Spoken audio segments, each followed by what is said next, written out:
Today I'm going to tell you how you can improve your riding position right now. So let's get started.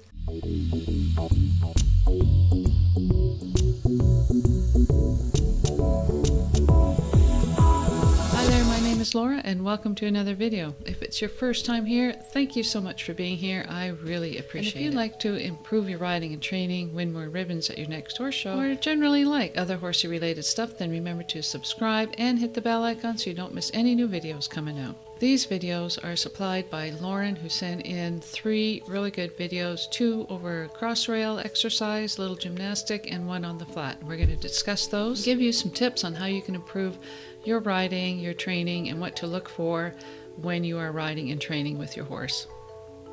If you'd like to have your own position review done, please send me an email, thistleridge@hotmail.com. Okay, so the flat video, you can see that she's trotting. She's got a really nice little trot going here. Horse has got a steady rhythm, which is the first step in your training system. You have to have a nice steady rhythm. And the way I can tell, or the way that I tell if there is a steady trotting rhythm, is that the horse, when it trots along, its tail just kind of very gently sways back and forth with the rhythm of the trot. And that's what you look for when you want to see the horse is starting to relax and get a good rhythmic trot. We like to have this horse a little bit more in a rounder frame. It's quite tense through its top line and evading the contact by tightening at the base of its neck. Right here you can see the horse is tightening at the base of its neck. Rather than rounding and softening through its jaw and mouth, it's tightening at the base of its neck and tightening through its back to evade the contact. And if you look closely, you can see the horse tightening and the rein just becomes that little bit looser. So this horse has learned that if it tightens its neck and gets above the bit, the rein contact goes away. And we want to try to train the horse to make a rounder frame and come round and use herself properly. So I'd like to comment on this circle. When you do a circle, a 20-meter circle, there are specific sizes of circles: 20-meter circle, 15-meter circle, 10-meter circle. And if you're riding a circle in an indoor arena, you should be using your tangent points of your arena at H, C, M, and X. If you want to help with the riding your circle, take a look at these videos up here where I explain how to ride a circle. Right now you've turned, but you're not on a circle and you're not going large, and look how far away you are from the track. There's no horses there. There doesn't seem to be any horses near you, so I would recommend that you go all the way to the track. And when you ride your circle, if you're coming across a diagonal, which is what she's doing here, you're coming across the diagonal. The correct way to come across the diagonal is you stay in the corner, ride into the corner here. When you're changing the rein across the diagonal, ride it properly. Give your horse a chance. You've cut the corner off, and so because you cut the corner off, there's nothing balancing your horse. There's no kickboards that are able to balance your horse, and you're turning across the ring, and that is the longest line that's unsupported for the horse. By unsupported, I mean there's no kickboards along the horse to help support the horse when you're trotting. When you're riding on a circle, you have 3 sides of the arena to help support your horse. And you have turned onto the quarter line, maybe that was the exercise, I don't know, to turn across the diagonal line. And you've done something else as well, is that you've changed your diagonal right at the beginning of the line. So you've made your turn, there's nothing to support your horse, and you've changed your diagonal. So there's 3 things that you're doing. Made your turn, you've started on your diagonal line, and you've changed your diagonal. So there's 3 things that the horse has to cope with.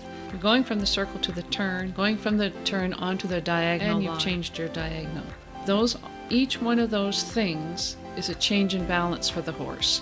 You could help her out by staying closer to the track, closer to the kickboards, and that'll help balance your turn. The other thing that you can do to help your horse is to look sooner for your diagonal line. When you're at the center of the short side, look over your shoulder to look across to the diagonal line where you want it to finish up. Also, one of the big things you can do is, rather than changing your diagonal at the beginning of the line, change your diagonal at the end of the line when your horse meets the track. And you can see as soon as you change your diagonal, the horse puts her head up and gets tense and rushes a little bit. So keep your posting diagonal all the way to the end, and that'll help maintain the rhythm across the diagonal line. And once the horse gets faster, you kind of tense up through your shoulders rather than sitting up and slowing your rising. Don't buy into her new rhythm. Keep your rhythm going. Your hands become uneven. When you're going on the right hand side, your left hand is higher than your right hand. Keep your hands level. And it looks like you're riding with your hands like this, thumbs up, knuckles to the outside. An exercise you can do for your hands is get a riding crop and put it underneath your thumbs to help keep your thumbs up. You can have it like this, riding crop, or even like this. That would be an overcorrection. Looks like you lost your balance a bit and you're holding yourself balanced on the horse's mouth. Keep your hands down, keep yourself balanced by keeping your hands down, and allow the horse to come rounder, because you had a couple of very nice steps there. The horse comes just round. When you get onto the straight line there's nice steps. Some very nice steps right there. And when you want to do that downward transition, keep your posting trot, bend your elbows back. It looks like when you're using your reins, you're getting your shoulders right into the horse's mouth by pulling your wrists into you. They're big resistance when you're holding back on the reins and you're doing a sitting trot. Again, when you go from a posting trot to a sitting trot, there's a big change in your balance, and that upsets the horse's balance, and that's where the tension comes in. Slow your rising trot down as you want to come into the walk. Keep your rising trot right into the walk, and that'll help keep the horse rounder and less resistance as you go into the walk. And also keep your weight off your horse's back so that they can keep rounder. We just kind of touched on a few of the things that are in the video, but generally speaking, great job. Love to hear from you guys. So let's talk about what this rider can do to help improve her position.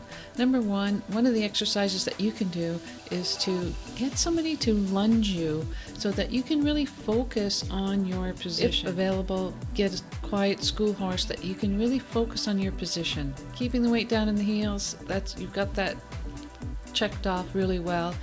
But sometimes you lose your balance, and when you lose your balance, you have a tendency to hold onto the horse's mouth to get your balance back. So you do some exercises on the lunge line where you can really focus on your own riding position.